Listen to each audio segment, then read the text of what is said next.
So basically, Dr. Marmol, he gave this moving speech that brought people to tears and then turned around and mocked them as sheep. Actually. Now, you ended up becoming a spy. So somewhere between finding out that, Castro and his ideals weren't exactly what you thought, and you ending up becoming a spy and freedom fighter, there must have been some event that made you become, on your first day of, I'm now a spy. How did that happen? It took me to all these buildings where they actually prepare the whole group of people. They're going to take over the banks, the electrical company, the telephone company. In other words, they prepare already this ahead of time before they even tell the public what they're going to do. And what I asked, why we had to do that? Why we had to take away, say, well, this is the only way we can perpetuate ourselves in power. If we don't control the economy, we cannot control people. In other words, we have to do this.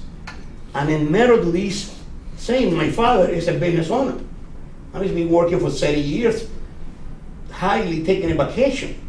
Hard work man and all the time working, even the weekends. And I say, my God, they're going to take away everything my dad worked for all his life.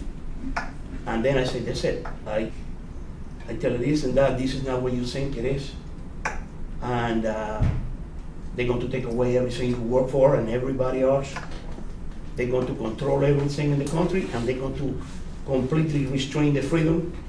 And it's going to be a totalitarian regime in the future here, like in Russia and all these countries. My father said, tell me, get the hell out of my house. You're a traitor. I don't want a traitor in my house. I said, Dad, for God's sake, you're my dad, and I love you. And I telling you this because I hear this with my ears. Che show me what they're going to do in the next few months. When you walk into your business, you cannot even open your business because there's going to be somebody waiting for you there. You don't have to believe me. Just give me the benefit of the doubt. And I say, you a traitor. You uncle, brainwasher, get out of my house.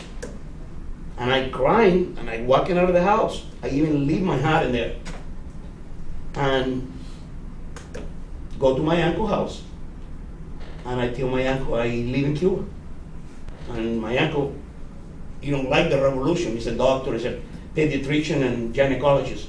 He never liked the revolution or anything like that.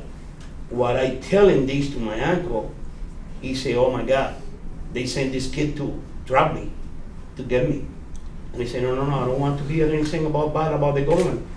You with Castro and all this, why you coming and tell me all this? I say, uncle, please, listen to me, please. I need somebody to tell what I have in my chest, what would explode. And then I tell it all what I have in my chest, and I have a long conversation with him. He realized that I'm sincere. And he told me, listen, you're taking a big chance because you can get killed. You can get put in a fire squad for this. Because you're in the heart to these people. I will tell you something. I'm going to put myself in your hands too. I work with the intelligence community from the World War II. I a sleeping cell. A sleeper cell? Yes, holding in from the Nazis don't get control to the Caribbean islands and South and Central America. And I work with the international intelligence community. You want to help us? We train you. You're close to these people. Don't leave Cuba. Because you leave to Miami, you're going to be another Cuban there.